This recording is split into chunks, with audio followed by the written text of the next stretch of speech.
Hey guys, finally made it. Let me see if I can do this appropriately. How y'all feeling this morning? Let's see if I can get some. Okay, perfect. I hope everybody is doing well. My name is Dee Williams, and we are officially starting our weekly setup class. As y'all can tell, I am not in my normal place. Let's get the recording going. Yay. I want you to chime in with, if you're live, I want you to chime in with who you are, what's your name, where you're chiming in from, what's your niche, all of that great stuff. That's very, very, very important. Let me go live here on IG. Okay, perfect. Hey, IG. Okay. All right, so we are here on our weekly setup class. I almost said our weekly run it class, but our weekly setup class. And as y'all know, we have our live event coming up in the next couple of weeks, actually next week, if I remember correctly. And I am very excited. This is our Launch Lands and Leverage workshop. We did this workshop in Dallas. We did this workshop also in Los Angeles. We were supposed to do the workshop in DC, but we switched the DC location to online to give everybody an opportunity to participate. The big thing that I need you to know is that the big thing that you need to know, I'm sorry, somebody was texting me. The big thing that you need to know is that this is a very hands-on workshop. So it's not open to the world. It's not open to a lot of people. We have very limited seats for this workshop because we want to be able to work with everyone hands-on. In the last two workshops, everybody got a one-on-one experience during the live workshop to help them specifically with their business, getting them from point A to point B. And that is literally the goal for the Launch, Land, and Leverage workshop. And just so you know, launch means launch the business, land means land a contract, leverage means leverage your leverage AI and the tools and the resources that we're going to accumulate to get you to where you need to go. Hold on one second. Brother Kenny, I just want to make sure you're okay. I'm live. Is everything all right? Yeah, I'm live. Are you at the hospital still? Oh, cool. Okay, perfect. I'll call you when I get done with class. Okay, love you. Bye, peace. Sorry about that, y'all. It's my godfather. He's in his 80s, and he was just in the hospital over the weekend.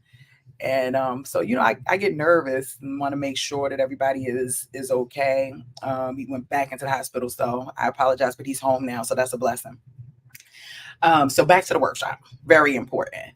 So I have one ticket. I haven't sold the one ticket just yet. I've had, I think, 4 people who are interested. I know they're trying to use Klarma or Afterpay to make their purchase. I don't know who that ticket is for. Our doors are pretty much closed, but I left it open for somebody who really needs it. I don't know why, but I feel like there's somebody out there who's like, I need to attend this boot camp, this workshop. I've got to attend it, especially since it's going to be my very last workshop ever as of now, unless we have another P word.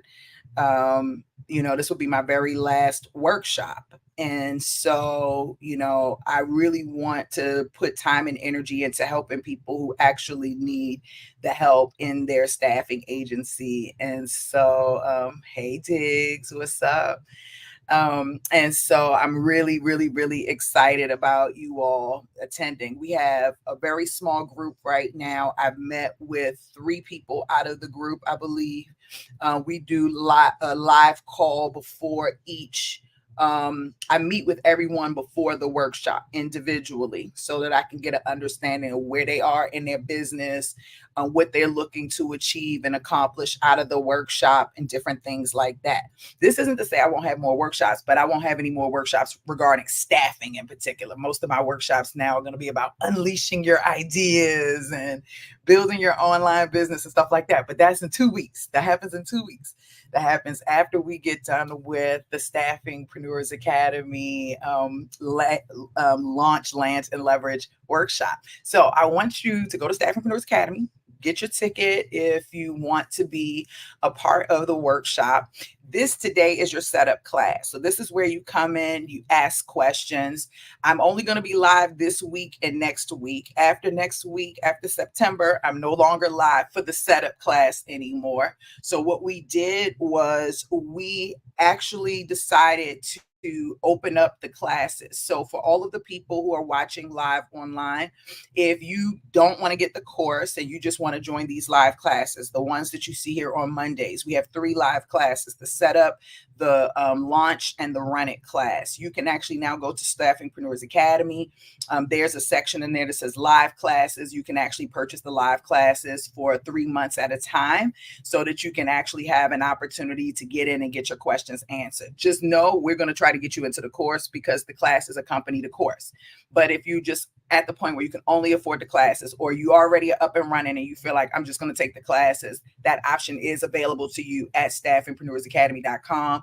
I would definitely take advantage of it. This setup class is really to help and make sure that you're setting up the business appropriately. Most people do not. It hurts my feelings in real life when people call me and they're interested in starting a staffing business and then they don't move forward with the coaching. I don't care if they move forward with coaching with someone else, but I don't like it when they don't move forward with coaching. And the reason is because you're going to spend so much time and money trying to put the pieces together, and you're going to waste so much time and money as well.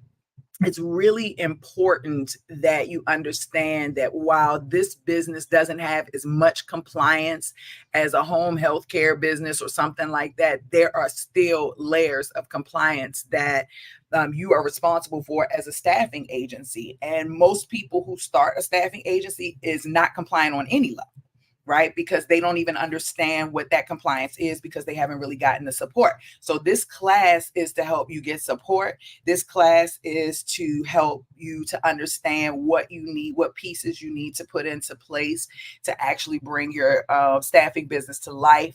Everybody pretty much who's in this class has access to the setup course. So we come here to ask questions, and this call really does belong to you. So whatever questions you have, you can actually throw them in the chat, or you can. I would love to see it in the conversations, and I'll answer any questions that you all have. We have about an hour and a half. I've got some extra time today. I already let my team know that I really wanted to sit in with you all if it made sense and to really support you. I feel like the last couple of weeks we haven't had enough time.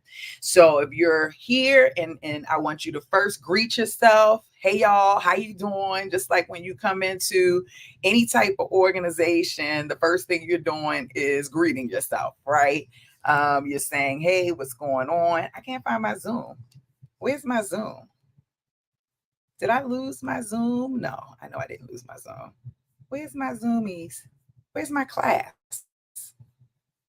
Pat, are you there? Yeah. Oh, okay, good. I can't. Oh, okay. I was going to say, I can't see y'all. Okay, I see y'all now. Okay, great. Hey, Faith. Hey, Dr. Castle. Hey, Jane. Make sure y'all put y'all hellos, y'all greetings in the chat. Pat says she's live from Salt Lake City. Hey. Pat is in IT sales, which is absolutely amazing.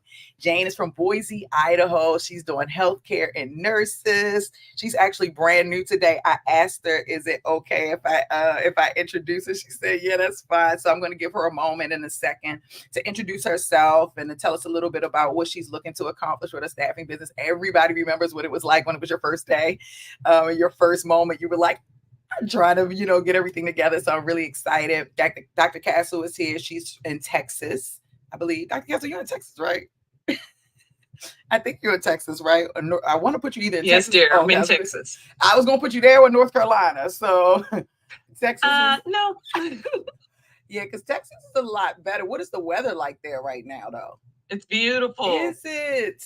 Y'all need It's Dee finally Williams. cooling down a little bit. Y'all need some Dee Williams in y'all life a little bit there too. I ain't going to lie. Let's see. Much love and respect. I am Furious. My name is Furious. My niche is estate planning, and I'm in Philly. Hey, Philly in the house. I love that. I'm going to share my screen for one quick second here so y'all can see and won't be out of the loop. Okay, Jane, you want to introduce yourself? You want to tell us who you are, why you're here, all of that good stuff? Sure. So, hi everybody. My name is Jane Timber. I am living here in Boise, Idaho at the moment. I have been a nurse for about 14 years, done travels, all that kind of stuff. And I am really here to learn, grow, and build a solid foundation for a staffing agency. I am excited to be here to connect with everyone. Thank you, Dee. I'm excited and I'm fired up. Awesome. She said she fired up, y'all. Y'all know I love that. She said, I'm fired up. That's what I'm talking about. Okay, so we are here. We're in a great space. Hold on one second, y'all.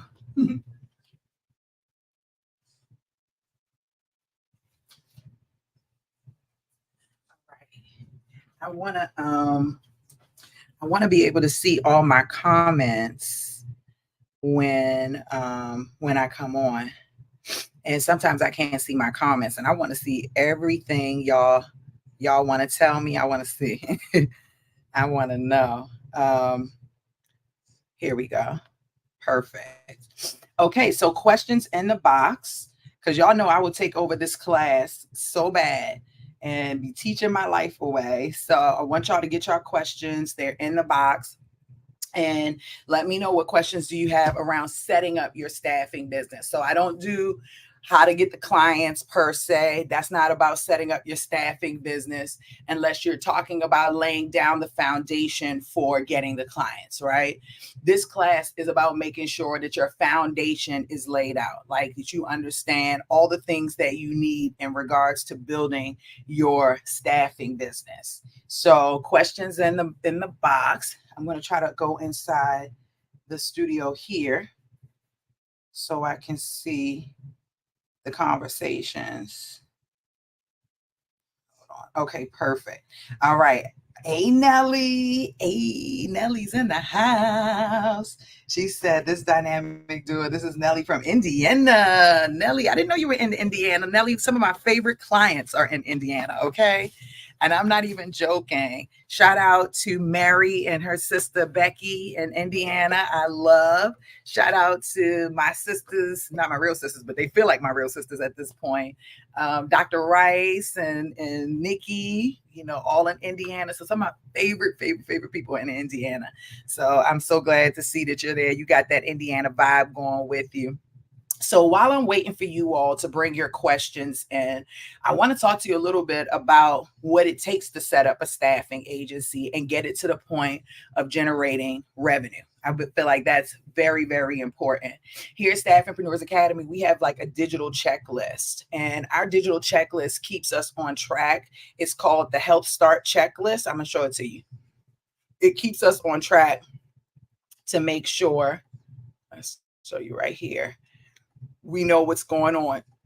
Excuse me. If you're in the course, then you already have access to the checklist. At least you should. If not, you can go to, I think it's in staffing agency checklists, and you'll see the health staff checklist. I actually have 3 or 4 more checklists that are coming out in the next day or so. I just put up the lead magnet checklist yesterday, and then I have a couple of more checklists that are going to go up for you all that you all can utilize. But this is for the healthcare one. We have one for non-healthcare as well. So I'll put that one up. And this is the startup checklist. We're about to go through that checklist today. This checklist is very expensive because literally it has every freaking step down to compliance on this checklist. And it's really imperative that I already had it up that you get into your business in the appropriate way. So let me go through Y'all see I got all my prompts. Hey, not Dee getting excited about her prompts. I got all my prompts. Hold on. I was looking for, let's just go here. And now y'all see my screen. So I was telling Jane this morning, y'all, I'm gonna just talk to y'all the way I normally would, the way I would probably talk to Dr. Cass or somebody. I was talking to Jane this morning, and I was telling her that one of the areas that I see where people are failing just on the setup side of the business, where they are genuinely failing in the business, is being organized. And I have found that this is one of the most challenging things to get people to do, is to get organized. And I don't really know why. I don't really know why, but it seems to be something that people have a challenging time with. And so I really want you all, if you're in my class, I want you to get the organizational files. It's in the 0-100 course. Okay. Please get that. Don't skip it. It's in the 0-100 course. Everybody skips it, but y'all be looking crazy when y'all be trying to put y'all stuff together. And there you see, this is how your drives are going to look. You download them to your folder as well as on your Google Drive. And you put all your files in there. That is in the 0-100 course. Please, please, please, please download your file organization. Now, listen, if you work with me one-on-one, if you're one of my one-on-one clients, 9 times out of 10, I have already built your I've already built your organizational, infrastructure for you. I either did it, hopefully I did it on both your, desktop or your documents, as well as on your Google Drive. But if you're here on your own and you're trying to figure it out, then that is really the first thing you want to do, is organize your business. And just for anybody who's like, Dee, well, do you organize your business? I am the most organized person. See my documents right there, and I have a Dee Williams folder. My documents has all my companies. I have a lot of companies and brands. So each company, each brand has its own folder. And then what I do, so like, for example, you all are my academy, everything has its own folder. So boot camps, conferences, live workshops, the new course, the program, the results, checklist results, like everything has its own folder. If it's not, it's purposely not in the folder for me to find whenever I want and need. But just notice everything has a folder. So I stay super organized. And I was telling Jane this, and I'm going to tell you this because I think it's very important for you to understand that even just by dealing with me from this perspective and me helping you to get your files organized, when you get audited, and you're going to get audited, just so you know, you're going to get audited. When you get audited, they're less likely to audit you in a negative way, because I will have your organizational infrastructure set up so neat and clean. If you do everything the way Dee shows you to in this course, okay, you will have all of your stuff in there appropriately, and they're less likely to go through and charge you like that, because they see that you're already organized and set up. They have a field day with people who can't find their files, who are unorganized. They already know I got them. I can definitely take them down in a heartbeat. So I want you to protect yourself, and I want you to set your business up appropriately from the beginning. And, I didn't go through all the bells and whistles, because I'm live and this is for my class. But if you happen to get some value out of this and to see, yes, Dee, I need to set my files up appropriately, you'll feel much better. You'll do much better. So now, any questions? Put your questions in the box if you have any, because if you don't, I'm going to keep talking. And this is your call. So if you don't, I'm going to keep talking. Okay. So this is our checklist. This one is the healthcare one. We have a non-healthcare one, as I mentioned. Our checklist is broken down, I'm sure I've shared this with you before, into individual categories based on how the business needs to be set up. This is why I know most people aren't set up appropriately. Okay, so it's based on organizational design, infrastructure setup. It's based on external roles and responsibility, documentation and onboarding, legality and insurances, branding and marketing, candidate sourcing and talent attraction, lead generation, sales and business development, technology, financials and financial reporting, training and professional development, and programs, audits, and compliance review. And just so you know, the training for professional development is not for you. It's for your staff. Okay. It's for your clients. It's for your customers. It's not for you. Although everybody should have some form of training and development, but I just want to let you know that those parts are for you. Hold on one second. I don't think yes, you have, Dr. Castle. If you haven't, it's in your folder, actually. It's in your branding folder. At least it should be. Everybody, at least it should be.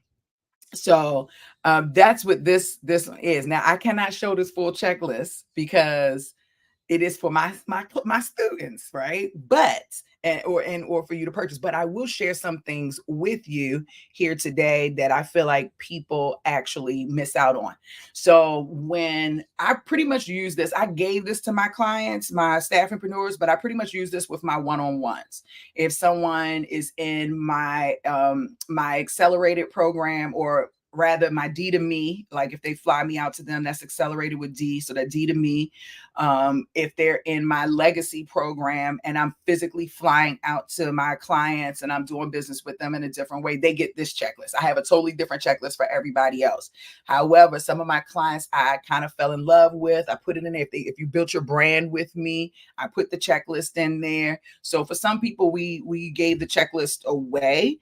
But for most people, they get the standard checklist. This is my master checklist. Okay.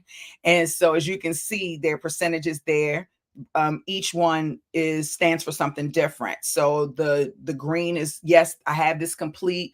We want more greens than anything naturally. And we definitely want to get you to the point where you're 100% complete. The purple are things that you need to complete. Okay. So I need to complete this, but I have not completed it just yet. Very important. And I'm going to actually take a moment, and this was not my intention, but I'm going to put the link in the file just in case anybody wants to grab a copy of the checklist themselves. Give me 1 second. I might put it on sale today to support people who might need it. Give me 1 second. Copy link address, and then I'll put it in the chat. So I'll stick it in the chat here, which everybody should have, but it's there. And then let's see. Am I going the wrong way? I feel like I am. Okay. And let's just add it here. So if y'all want to go to the checklist, you can. Okay, perfect. So it should be coming over now. All right, perfect. So let's go back in our checklist and talk a little bit about some of the things that need to happen in your business. So I go in and I check these off when I'm dealing with a client to see what they already have. Because most people come to me and they say, Dee, I'm already set up. And I'll say, okay, let me go through the checklist, and they're definitely not set up. And so my goal is to go through and see who they are and what they have. Do you have an office? Or are you working virtually, right? Most people are working virtually, but some people have an office. Do you have internal staff or no internal staff just yet? Do you have any partners or no partners yet, Dee? I'm on my own doing this solo. Do you have any virtual assistants? No, I'm doing everything solo. And so then, as you can see, each section has, the percentages so that you can track the percentages for every section that's being done. So all of my students have a website intake form. That is a form that we have provided to help people to understand what they need to put their brand together within our organization. And there are a lot of, within our academy, and there are a lot of different layers to building out your brand. So we typically start there with the website intake form.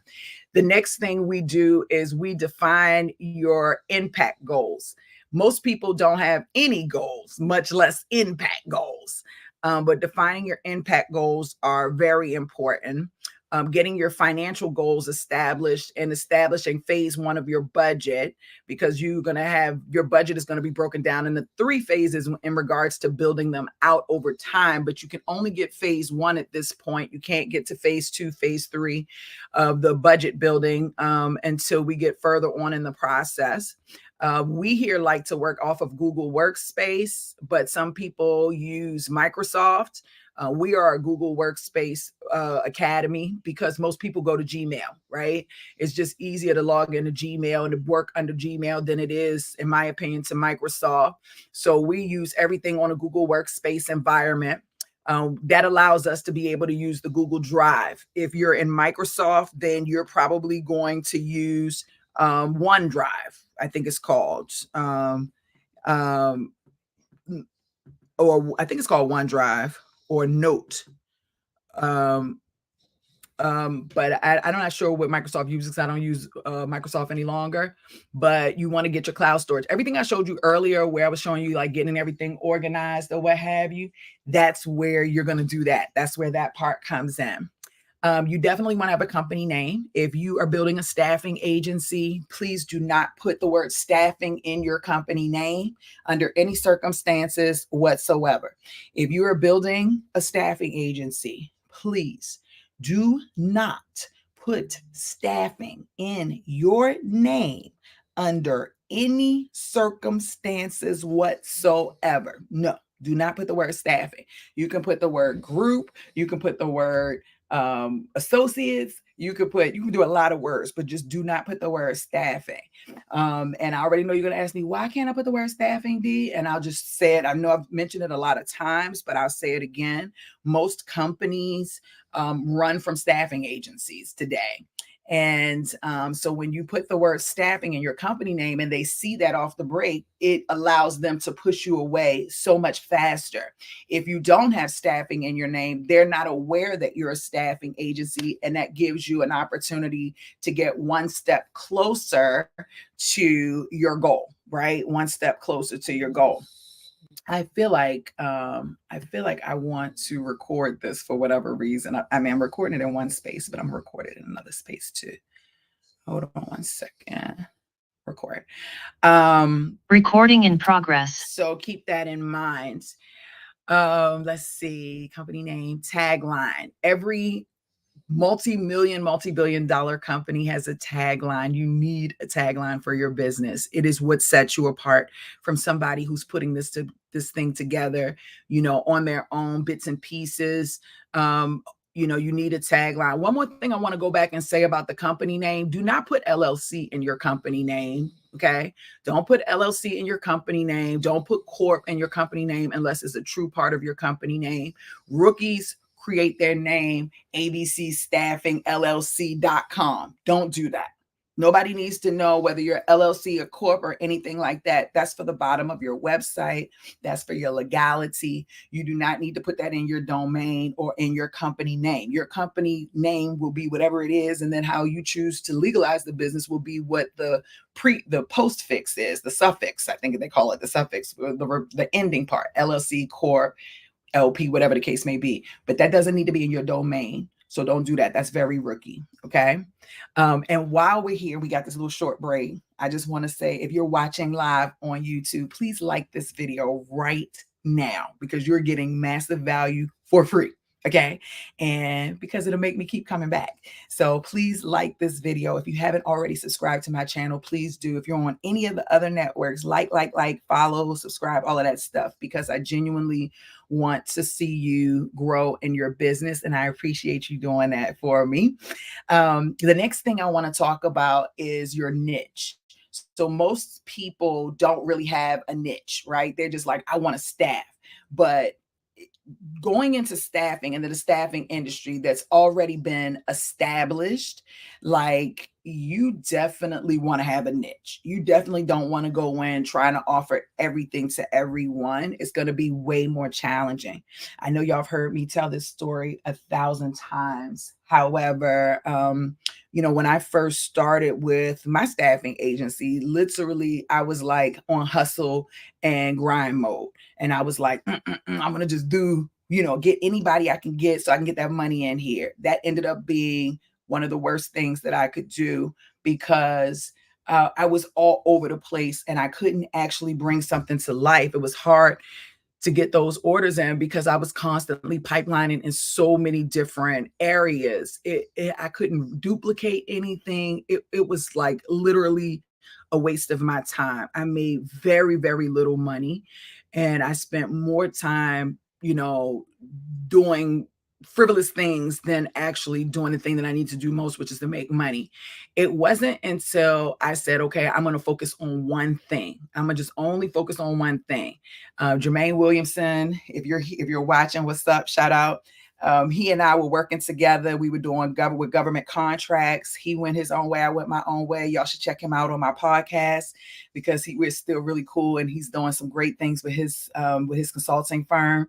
I ended up narrowing everything down to one niche and focusing on what I knew best, which was recruiting. So I only focused on placing recruiters, nothing else, just recruiters.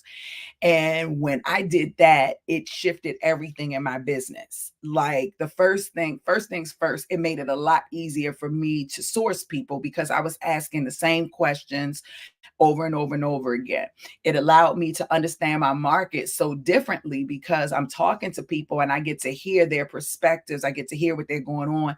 It allowed me to be able to analyze the recruiters that I was dealing with and to see the problems that maybe weren't being posted online or that weren't in the books or newspapers or whatever, because I'm kind of old school, even though I look cute and young. I've been here for a long time. And so that was a major value add for me, right? I was able to get more referrals from candidates because people do business with people they like. People hang out with the same amount of people. So if I'm talking to one recruiter, she's naturally sitting next to other recruiters or knows other recruiters. So they're more likely to refer. It just made things a lot easier when I started to niche and narrow down. It also made it easier for me to have conversations with employers. I could pipeline better. Oh man, my whole world changed in a most positive way. And it made me, I would say, more powerful in my business. I was able to have more intelligent conversations with both my candidates and my clients. But what really did it, it wasn't even the niche. I would take this a step further and just add on to that. What really did it was my persistence and my consistency. Right. I was amazingly persistent. Like I was calling people all day, every day. You could not get me on the phone. I was touching base with people. LinkedIn had just came out. So I was in there in LinkedIn groups, creating LinkedIn groups, going to events, just doing anything and everything I could possibly do to build my name in the space of recruiting. Because I needed every recruiter on the planet to know that I am the person that's going to find them their next job, or I'm the person to find other recruiters their recruiting role. And so I became persistent about that and consistent. And most people don't do that. Most people fall into the, I don't want to be put in a box. Yes, you do. Because, and at least initially you do. Because most people, like, think about it this way. If I'm a company, and I'm going to just use healthcare for an example, but if I'm a company and I'm already working with AMN Healthcare, who provides everything, I'm already working with Cross Country, who provides everything. Why would I go work with a little tiny small company who provides everything when I already have that on deck across the globe, essentially? No, those companies are looking to work with people who can fill specific needs. And that's where you come in. That's where being a staffingpreneur brings so much more value, right? It brings so much more value because you're pipelining a specific group of people. You are creating a network of people that they probably don't have access to. Very, very, very important. So your niche is important. Now, I got to tell you something else about your niche. And Staffingpreneurs Academy, we have a niche overview worksheet. I'll put the niche overview worksheet up on Staffingpreneurs Academy for sale. I'm gonna say for sale, maybe for sale, but I'll put it up for anybody who needs it, wants to purchase it outside of our community. But we have a niche overview worksheet, and that really allows you to go in and research your market in a very strategic way. Why is that important? Because all of the conversations you're going to have, I get so many questions from people who say, Dee, how do I get the client? How do I find candidates? Like, those conversations happen based on the research that you do. If you think that in 2024, you're just going to pick up the phone and call somebody and they're going to be ready for work, you're tripping. Or if you think you don't have to build a relationship with people, you're tripping. I say this every week. I got people who got contracts and ain't making no money, can't fill them because they don't have no relationships. Okay. So this is not like it used to be 20 years ago. Things have changed. Things are not the same way. Now technology is in place in a very different type of way. And a lot of people who are coming into this business are still looking at staffing like the way it was in 1989. Shout out to Lionel. But no, that's not how this works. This is 2024. Technology is taking over. People have more power and independence to go and find their own work and different things like that. So for you, you've got to have a system. You've got to understand the people that you're working with. And that niche overview worksheet is going to ensure that you do. I know y'all over here drooling like, move it up, move it up, move it up, move it up. So that's very, very, very important. A well-defined niche. That's what that is right there. And then we talked about the completed niche overview worksheet playbook. So if I had all of these things done, I love seeing the percentages go up. So let's just say I did all of those things. I would be 21% complete with my organizational design infrastructure, 4% complete on the business, right? You see that you still got a long way to go. Like, a lot of y'all doing little tiny things and like, I'm set up, I'm ready to go. No, it don't work like that. Hey, Ava from North Carolina, virtual nursing. I love it. It doesn't work that way. Right? You still have a ways to go. Do not do this on your own. There are going to be things that are going to be missing, and they're not going to make sense in the beginning because you haven't ran this business model before. But trust me, I put everything in place for you to make sure that in every phase of your business, you have everything you need. If you want to do a business plan, you would have the information for that. If you want to, I don't know, I can list a lot of things. Compliance, you're going to be compliant already, right?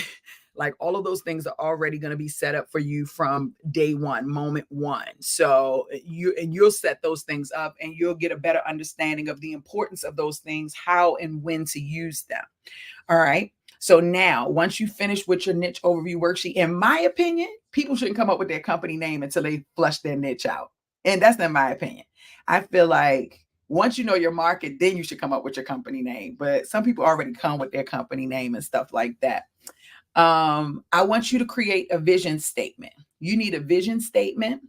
You need a mission statement. And I'm going to stop here for a second and talk a little bit about those, because these are the things that people don't want to do, or they'll just go on the chat and say, give me a vision, give me a mission. And then they'll put that on that piece of paper and they'll keep it moving like it's theirs. And it's probably not. Your mission and your vision should be built around your impact goal. Okay. It should be built around your impact goal. Do you remember in the very beginning, we said, what's your impact goal?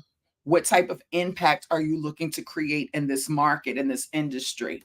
Your vision and your mission statement should be, they should support your impact goal. Okay. So it can't just be some random vision, some random mission. You can get AI to help you create it, but you've got to go in and make it real. Okay. So that's very important. Your company values. Okay. Don't just make these up out of your ass.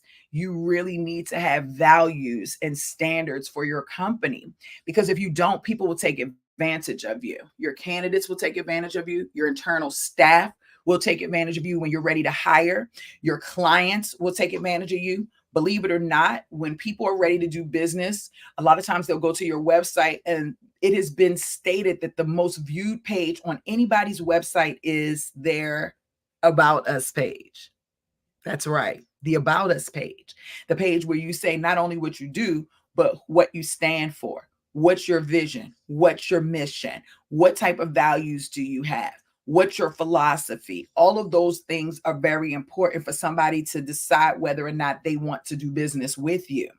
You know, do I want to do business with somebody who shares a shared vision, who has a strong mission, where we share the same values and standards, where my philosophy resonates with their company philosophy? All of those things are very important. You are not running a business without, not a real one, not one where you want someone to take you seriously without those things. In addition to that, how are you going to finish your handbook and different things like that without those things? You need all of those things. So do not skip that under any circumstances whatsoever. Okay. You need your culture code, your company culture code. That's for your internal staff. You're going to put this in your handbook. It's also going to be kind of like a policy, but not really, but really something you share with your internal staff. You let them know, if you're coming into my company and you're going to work for me, this is our culture. If you do not create the culture for your organization, it will create itself. I have experienced that a number of times, actually. So this is one of the most important things you can do for your organization. And I'll say that again, if you do not create the company culture for your company, it will create itself. And you might say, okay, Dee, well, I don't have a problem with it creating itself. That sounds pretty good. Well, no, it's not. Because what if everybody in your company are mean girls or mean boys? Do you want your company to be known as the company who hires mean people, or who hires managers who don't give a you know what, or that's just really that's like real political? No, you want to hire people. You want to hire people who know and understand what your company stands for.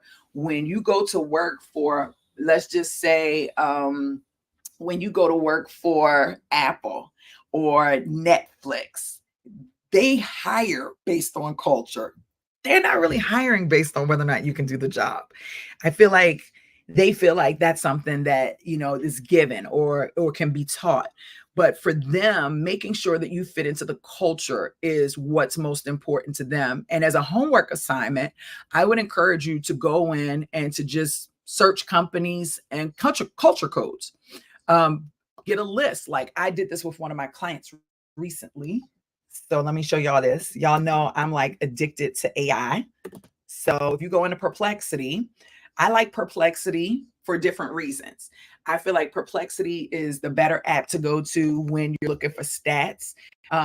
What's the other one? Gemini is good for stats as well, but I feel like I like Perplexity better. Do you know? Oh, no, let me do this. Which companies hire for culture? And that's pretty broad, so I might have to narrow that down. But if you go in, you'll see that a lot of these companies, Netflix, Apple, and I'm just naming tech companies, but everything is really about the culture, right? Does this person fit into my company's culture? Are they going to ruin our company's culture? And that's really important. I was hoping that it would do something. It's not doing anything. Let me copy this. And let me try to reset it and see if that'll work. I am in a hotel, so my internet connection is very funky today, y'all. It is extremely funky. Let's see. It doesn't look like it's even working. What is going on? My pro is not there. I think I'm not going to get any. So y'all can do your own search, because I got pro, but I can see that my internet is not allowing this to work. Okay, let's see.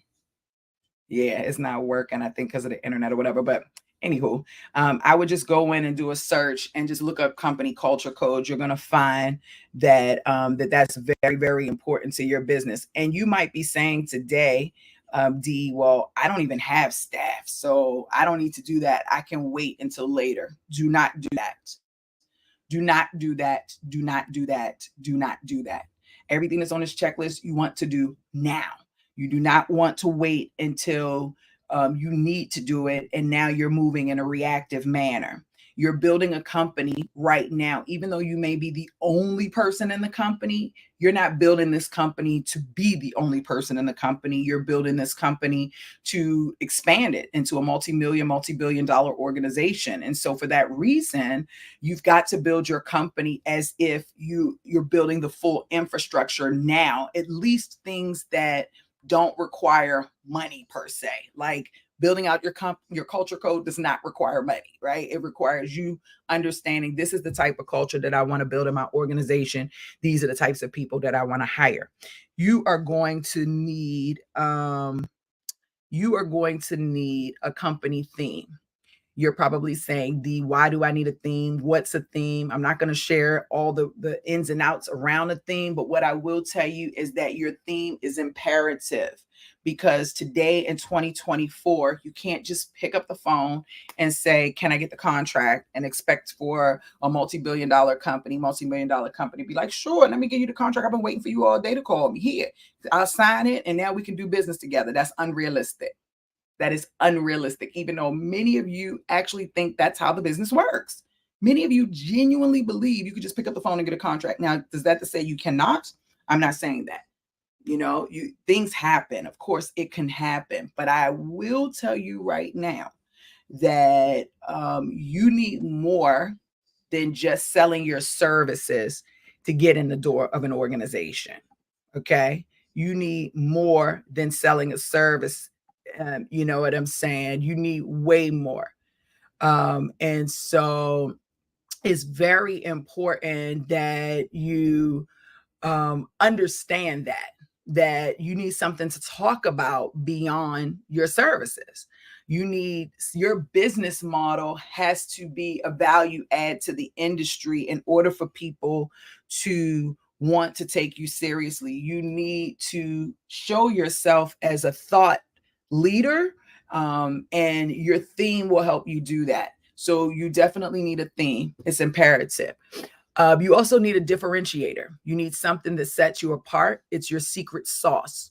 This is your proprietary formula, framework on how you recruit differently than everybody else, or how you deliver your services differently from everyone else. That's also very important. You need your services clearly defined. You're not going to offer every service that every staffing agency offers, and you may offer more services than what every staffing agency offers. So that's very important. You need clearly defined services to go with that. All right. You also need clearly defined pricing. I should put that right up under the services one, but you also need clearly defined pricing for those services. You need to understand how to price your services, because a lot of you are charging either way too high or way too low. You don't understand what the industry standard is. You're not billing appropriately. Customers are taking advantage of you because they understand that you don't know. And, it's very bad. You're hurting the industry. You're hurting yourself, but you're also hurting the industry as a whole, because the moment that you overcharge or undercharge, it affects everyone around you. It affects everyone. So you should be on industry standard for the most part. You've got to create strategies to find candidates. You may think you know candidates, you don't. The only people, they'll say, I already got candidates, Dee. I don't need that. I just need the contract. I say, okay, cool. How many candidates you got? 5. You don't have no candidates. 50. You got a little bit of candidates, but not enough to be dangerous. Right. So if you think you've got candidates and you have less than 250 candidates that you know personally, you don't have any candidates. You've got to figure out how you can go out and get candidates. Now, with that being said, it's something that I want to tell you. If you're working in the professional solutions part of the business, professional solutions meaning nurses and different things like that, you're going to have to go out and find talent.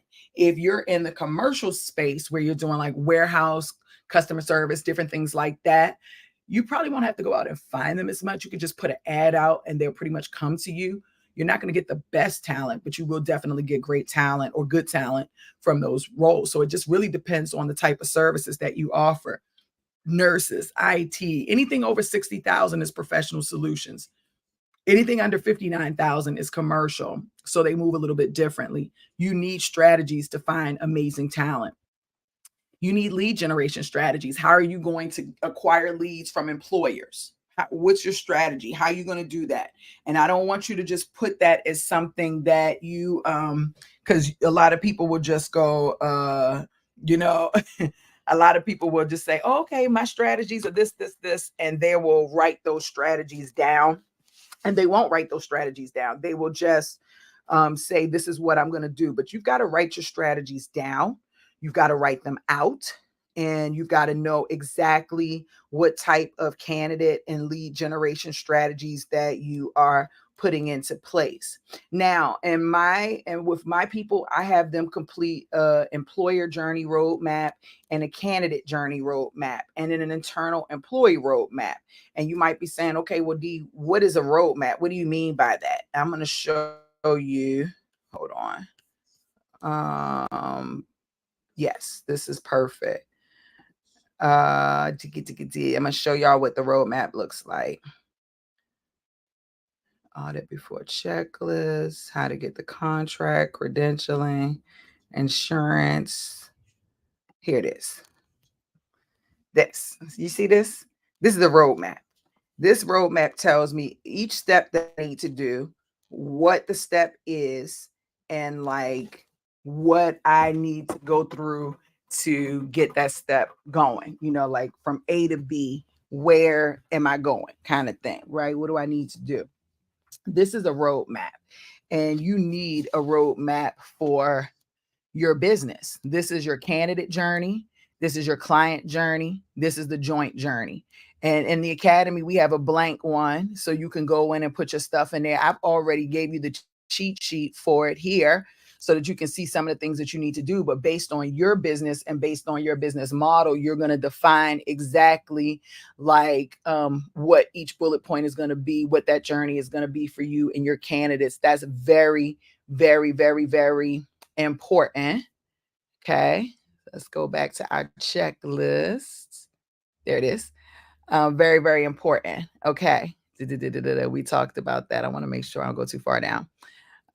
So we did the employer journey, your candidate journey, your entire journey, your internal employee. We talked about having pricing.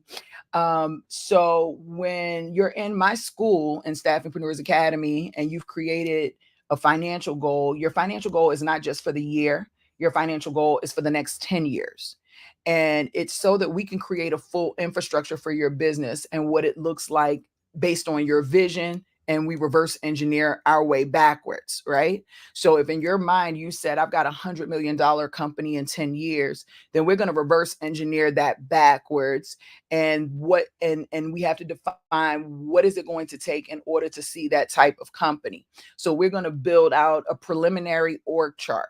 Right? This preliminary org chart is going to be very important because when you hire people, your first hire, they're going to want to know that you're a real company, right? Especially if you're hiring people virtually, they're going to want to know that you're a real company. Real companies do what? They have org charts. They have a mission. They have a vision. That's why we set these things up. Also, this is a part of compliance. Okay, especially if you're in the healthcare space, but for all staffing agencies based on DOL and just different accrediting organizations, you have to have that structured. So you need an org chart, and you need to create the divisions and the teams and the roles that are going to be within your organization. You want to define the responsibilities of each internal role with the company. You want to define their wages. If you already know you're going to need recruiters and salespeople, it's not enough to just say this is their hourly rate. What's their commission structure look like? You've got to write that out. You also want to write out all the processes, right? So you're going to need the SOPs, the standard operating procedures for each and every one of those roles. And in my opinion, you should have it with the video instructions so that you can hire. Now, with the video instructions, that's going to probably come over time, right? As you're working in the business and you solidify the role, then yes, you're going to put the video instructions, but you want to have the infrastructure to start recording your videos so that when your staff comes on board, you can get them up like that. Otherwise, I'm going to tell you what happens. So when people don't typically do this, I can name a number of staffingpreneurs off the top of my head who have not done this at all. And they'll go and get the contracts, right? And they will place their first candidate and their second candidate and their third candidate. And then they'll start to realize, oh my gosh, I need to hire someone, right? And so then now they're struggling, they're being reactive, they don't have an employee handbook, they don't have their PowerPoint ready, there's nothing there. They're now acting very reactively. We build everything in a proactive manner. As you are hiring people, you're going to video record all of the items that you want and need them to do, and then you're going to put that in your learning management system. The learning management system we use here at Staffingpreneurs Academy is Reskyleify, and so Reskyleify Learn, and so that's going to be very important. So this part you can hold off on. So this would actually go in the pending, because you need that, but you definitely want to have each process documented and so forth. You want to define what roles are going to be, what technology is going to be needed for each role. Then you're going to go in and create the job postings and the interview questions for each role. And then you're going to go in and create the KPIs, the performance metrics for each role. Most of y'all ain't done this or ain't doing it, but you need to do those things because every position has to have all of those things included in order for it to fully be flushed out, if that makes sense, right? So that's very, very, very, very, very important. That's very, very, very important. Let's see what else. I got a couple more minutes. I can go through things with you. Okay, so your employee checklist. If you don't give your employees a checklist, and I'm talking internal staff, they're going to do what they want to do. This is what I was trying to tell you earlier. I got one staffingpreneur I'm thinking of in off the top of my brain. She didn't do any of these things. She just dismissed all of this stuff, and then she hired a VA. And then I got a couple of them. And then 2 months in, the VA is fired, and now they've hired a new VA. And then another month in, that VA is fired, and they hire another VA. And I'm like, why do you keep hiring VAs? And then she's like, one in particular, they just didn't do the job right. They just didn't do it right, Dee. They were, and I'm like, okay, did you give them policies and procedures? Did you give them, SOP, standard operating procedures, and this is what you do? She said, no. Did you give them training videos on how to do things? No. Did you give them a checklist? No. So how do you know they can't do the job if they didn't have any direction? You hired them and you didn't even set them up for success. You set them up for failure day one. That's why you have to go in and do these things from the very beginning. So an employee checklist is imperative. And then you want to go ahead and write out the 90-day performance review for each internal role. Okay. And that's going to be very important. Then you're going to go in and you're going to write the emails and the text messages that you're going to send out to those people when you're ready to recruit. Get that out the way now. So you'll already have that when you're ready to go in and hire for those roles. You have a number of handbooks that you should be having in your organization. You have your internal employee handbook, which is different from the one you're going to give to your staffers, the people you're putting on staff. Your VAs get their own handbook and your interns get their own handbook. I'm actually going to post all 4 handbooks on Staffingpreneurs Academy for people to buy individually if you need them. Do you have your 1099 contractor rule handbook? Because 1099s are not employees. They are actually their own company in a way. So you have to treat them as such, but they also need a rule handbook. So you don't have to call it rule handbook, but anybody working for your organization has to understand what the rules are. I went to this conference once called Money and You, and the whole conference was about building a relationship with money and being organized in your business and creating rules in your business in order for your business to grow. Guy Kiyosaki went, Tony Robbins, like all of the famous motivational speakers have taken that course, that conference, or whatever the case may be. And so I learned a lot from there, and rules was one of the biggest things that they pushed like crazy. Did you create your formal sales handoff process? And it's one more thing that goes here. I didn't add it, but your formal sales process is basically how you're going to get you just the from the contract. Once the contract is signed, how does it get from the contract to the recruiting side of the team? Okay, so I'm not going to go through everything else because I've gone through this first part. If anybody takes this, you would at least have your organizational design infrastructure set up. You will not be anywhere near done, finished completing your business setup. You will only be 19% completed. Okay, that's it. Only 19%. Oh, this calculator is not calculating all the way because that percentage should be there. But we know that the percentage, you would be 97.87% complete with your organizational design infrastructure, and you only needed to complete 2.13%, which is what you'll do once everybody is hired. You're pretty much set up from that particular perspective when you go through the checklist here, right? Because this one, you don't really need that one. So there, but you still have other areas that you need to tackle. You need to tackle your internal, external, your documentation, onboarding, your legality, insurances, branding and marketing, calendar management, calendar sourcing, lead generation, technology, financials, training, program audit. Do you see that there's still so much more that has to happen after you finish laying down the infrastructure? When I think about the organizational design infrastructure, I feel like starting a staffing business is me purchasing my land. The organizational design infrastructure is the outside. It's me laying those things. I don't build homes, but the outside, the external, before they start putting the walls and stuff like that, it is literally the architecture of your business. That is what your organizational design infrastructure is all about. And you setting that up from the very beginning is going to save you so much money. Do you know how many, like DOL, they find y'all $80,000 lots, $80,000 to $90,000 lots. It's never 10 grand. It's always 80 grand. And if they fine you, then every other organization is going to come behind. And I've seen fines go all the way up to $1 million, like $900 something thousand, because people didn't actually have their infrastructure set up appropriately.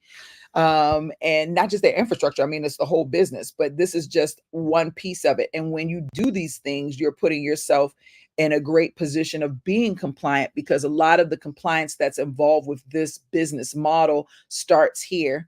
You don't have to know that you need to be compliant in those areas. Just know that when you get the audit, you'll have everything that you need, at least coming through my program. Most programs are not going to set you up in this way, right? Most programs are going to just tell you what you need to do to get the business set up at the very basic level. Here, we're going into every bit, every piece. And the reason that I can do this is because I've gone through so many audits with my staffingpreneurs, with staffing companies. I've gone through so many audits that I now have a very clear understanding of how to help you pass the audits, or to prepare you for an audit before the audit even happens. We're going to set up your infrastructure as if you're going to be audited, so that when you do get audited, everything will be fine. Okay. So that's very, very, very important. Do y'all have any questions? I gave a lot of information today. This is really y'all's class. Y'all didn't ask one question. And this class is really for you to go in and to ask questions. Is there anything I can answer for you? Is there anything you'd like to know? I went through a whole lot here. I went through 30, 40, 47 bullet points of infrastructure to go over. Do you have any questions? While I'm waiting for the questions to come in, please like, subscribe this video, like my channel, like this video, subscribe to my channel, all that good stuff. This is great information you would not normally get unless you paid for it. And then I think that going through this with my class also kind of helped you all gain some clarity as well on some of the things that that need to be. Hey, Yvonne, I didn't know you were here. Hey, Danielle, it's good to see you too. That you're going to need for your business. Now, a lot of y'all's like, I don't have that stuff and I haven't done that. And I'm not going to do it. And that's fine. But the moment you start making money and, and the legal organizations get wind of that, you're going to be fined. They're going to come and look at your shit. They're going to come and look at your stuff. And the more you have everything set up, the better, the less, the worse. So our goal is to make you understand. I hate using that word, but it's to help you to understand how important it is for you to set up your infrastructure appropriately. Hey, Kenson, it's good to see you. Kenson says, how do I even get an idea on how to set prices or price structure? Well, research one. When we start off in the niche overview worksheet, we go in and do the research for pricing, right? We go in and do the research. In staffing, pricing always starts with the pay rate of the candidate. But all of that stuff, that's why we start everybody out with that niche overview worksheet. And your pricing structure is going to be a little bit different based on the service that you are offering. Right. And so it's very important. That's why I said it's very important to make sure you have clearly defined services. Some of you all are going to only offer the basic staffing services, but there are many more services that you can offer beyond staffing, right? Beyond just the standard traditional staffing services that will actually help you to generate revenue right now while you're waiting for the business model to flow through. And so that's very, very, very important. Pricing starts with understanding your services. Pricing starts with the candidate's salary or the hourly rate. And then you take that and then you start building around that for the most part. Okay. Jane says, does geography, location consideration matter before even starting up? I would say yes and no.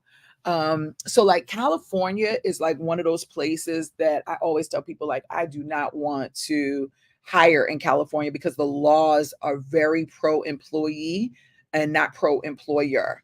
And so, location does matter. But I will tell you, because I think I understand the question you're asking, I'm going to tell you this. When you're setting this business up, I want you to set the business up in one state, one location, whether it's the one you live in or not, one location where you're going to focus on doing business. Now, that's where you're going to go get your workers' comp for that one location. You're going to get your workers' comp for that one location. And workers' comp is kind of tricky because you have workers' comp that goes through a marketplace, and then you have private insurance. You have state and private. And some states only allow you going through a private place. Some will allow you to do state insurance. If you're in healthcare in particular, you're probably going to have to do state insurance if you're brand new and you have not already have already had the business going. Wherever your location is where you're going to get your workers' comp policy. And you want to get a workers' comp policy. A lot of people go in and go and use an EOR. The EOR companies are going to be mad at me. I don't think you should use them. You're going to get less money. And you're going to have less control of your business financially and tax wise. So I encourage all of my staffingpreneurs to go and get a workers' comp policy in one state and work that state. Now, does that mean that you only have to do business in that state? No. That's where you have your workers' comp policy, right? But you can always add additional policies on to once you get that workers' comp policy up.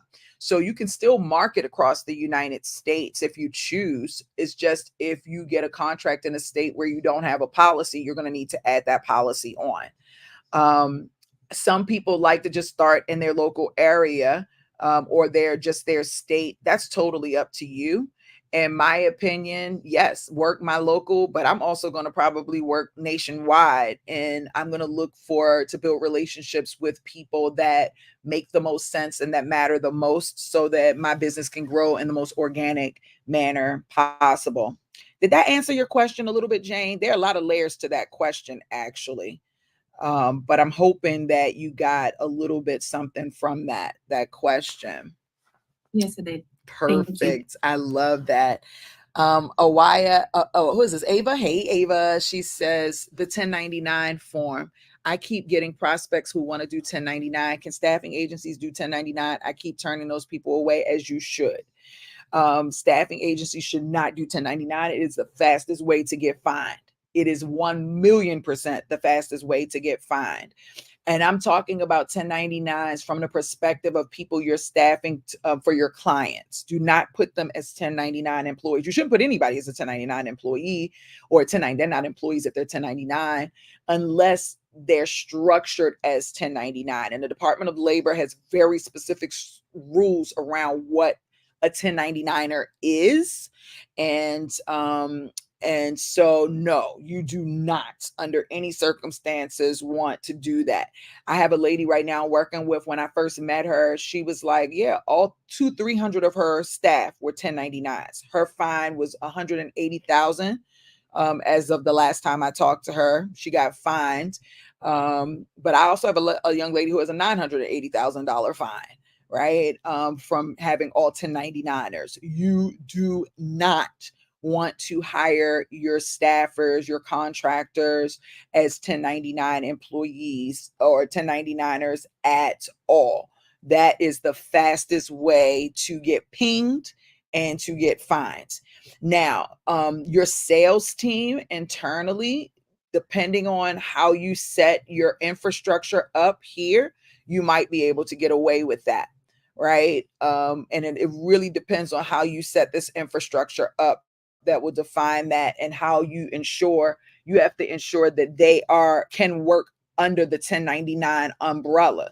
Okay, they have to have certain things in place in order to work as a 1099er. Most contractors, like I see it in healthcare, I keep using healthcare because I work with a lot of healthcare staffing agencies. I work with people other than that, but I work with a lot of healthcare staffing agencies, and I see them do it the most. IT too.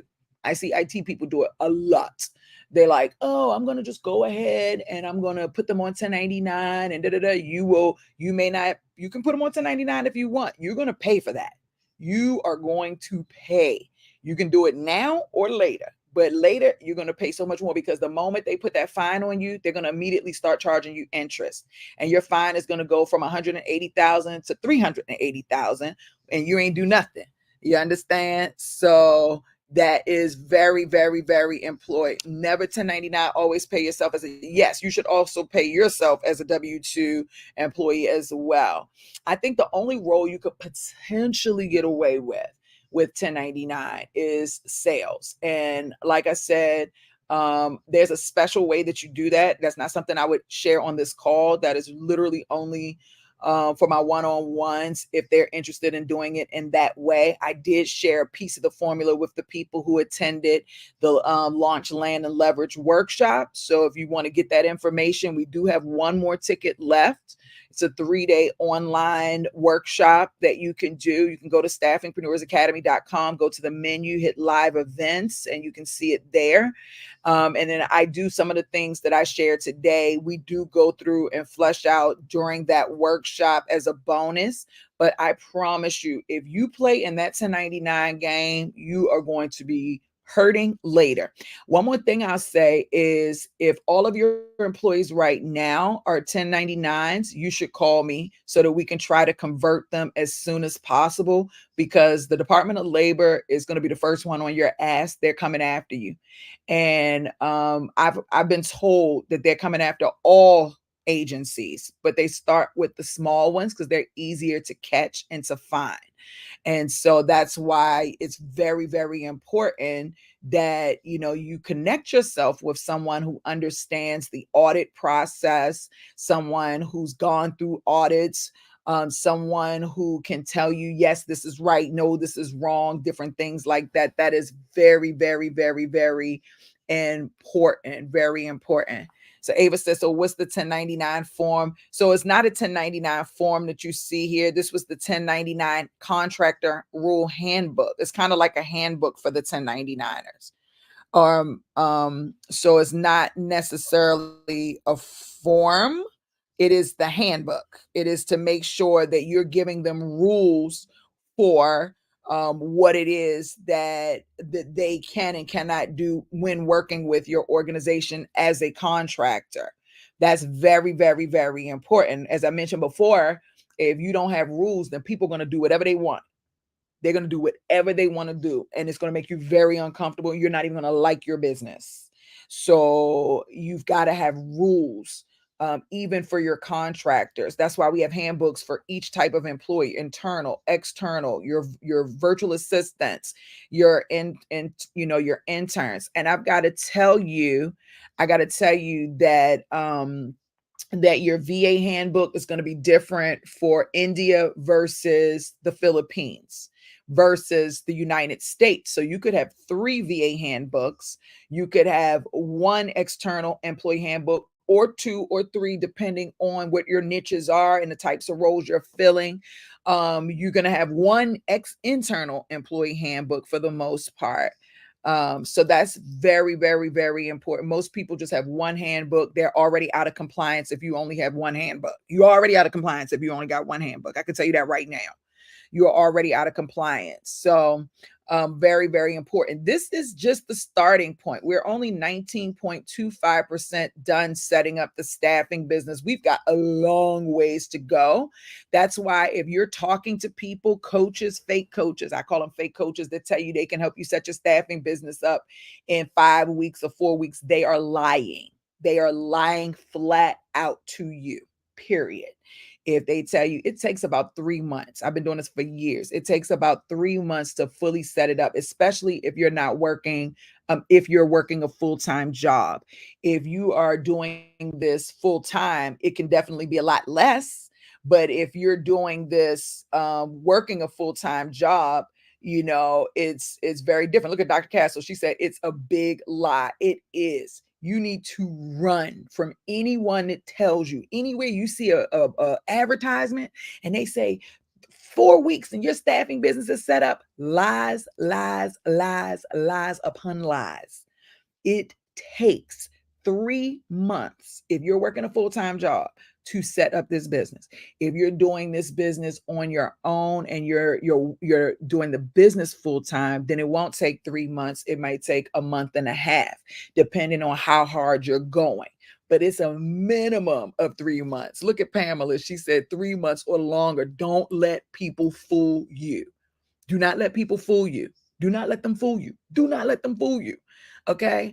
And that's why I love my program, because I'm not going to skip one piece. The smallest minute thing you need is going to be attached to this program. It's just about what you do with it. And a lot of times when people are going through the program, they don't really understand everything. It's not until they start working in a business, they realize like, oh, now I understand why Dee told me to do that. Oh, now I understand why I should have did that. Many times they have to come back to the setup class because they've missed things and didn't realize the importance of those things until they started working in their business. And then they realized like, oh, now I understand why Dee told me to do that. I need that. Oh my gosh. It's true. Okay. It's super, super true. Pamela said, thank you, Dee. I've learned so much from you since 2015 when I started. Thank you for being on this journey with me. I love you so much. Y'all get me fired up.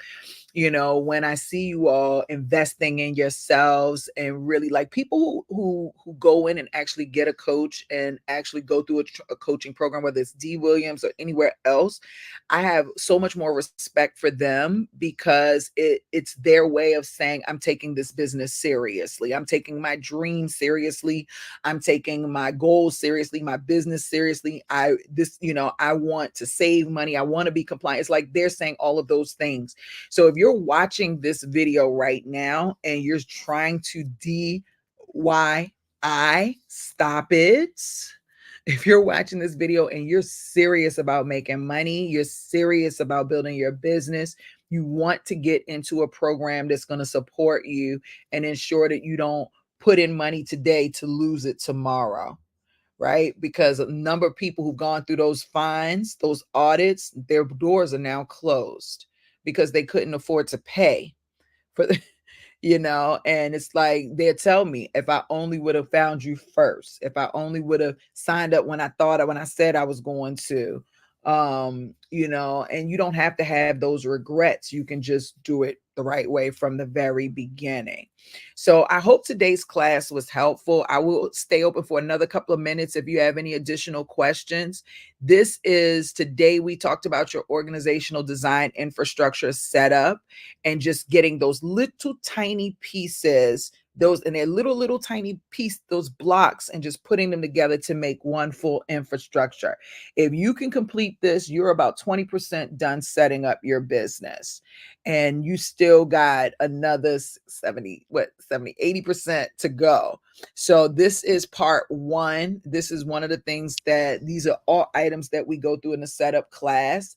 Some in more detail than others. But these are all the things that we go through. And I really, really, really hope that today's class was helpful for you and that it gave you some type of perspective around, what's involved in this business model, and how you want to move in your business. Did you find today's class to be helpful?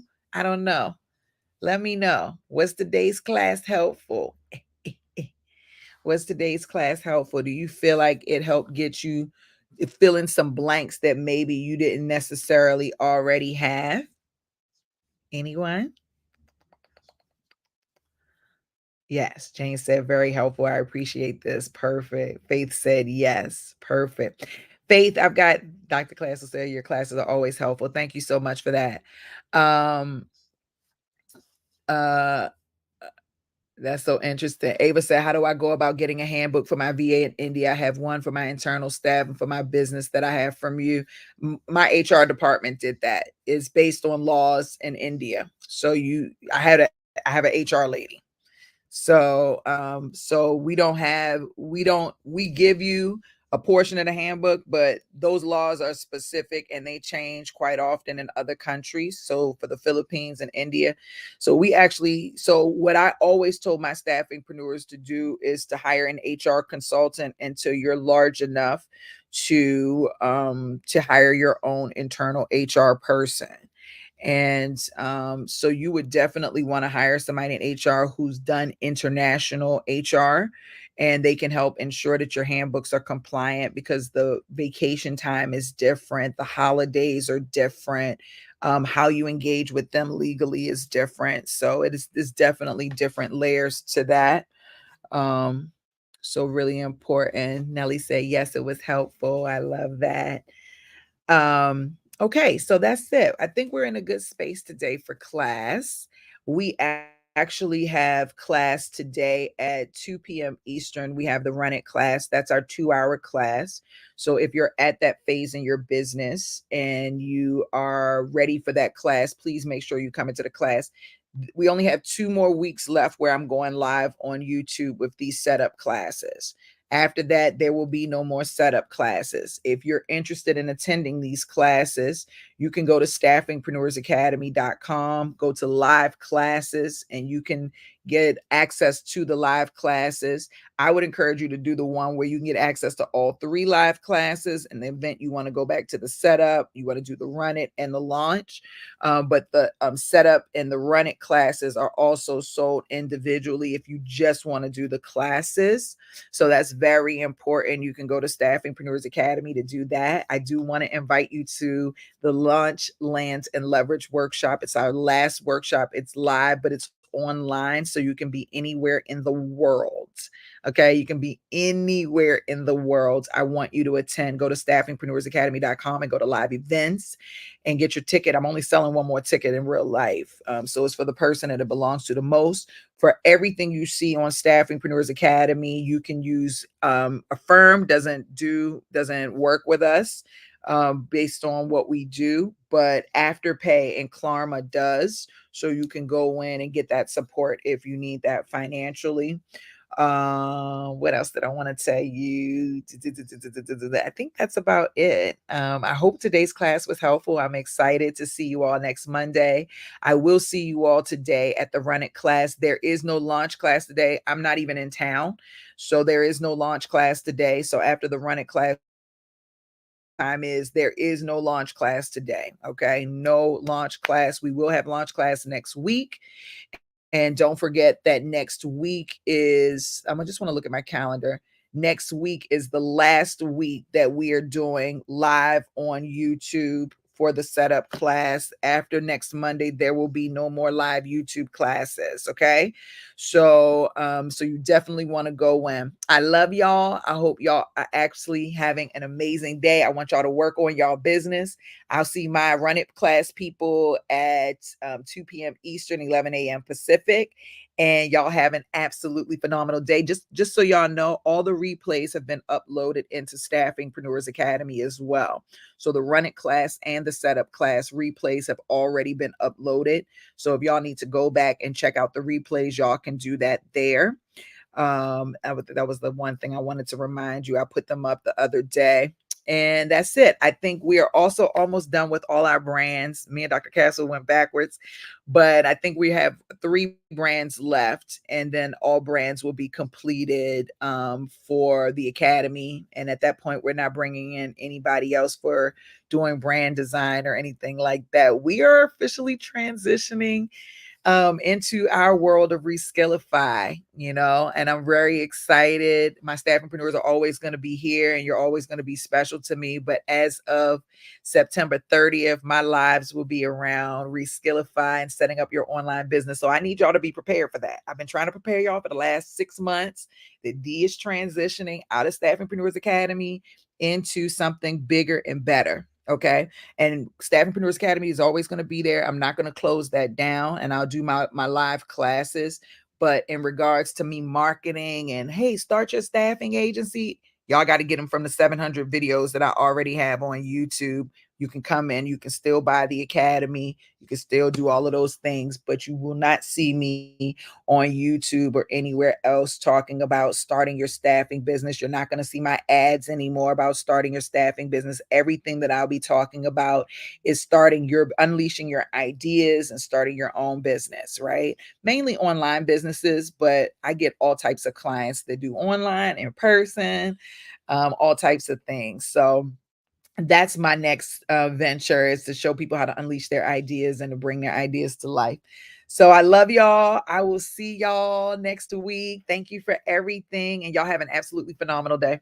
I love y'all. Bye. Hey. All right, guys. Thank you so much. I'll see y'all next week.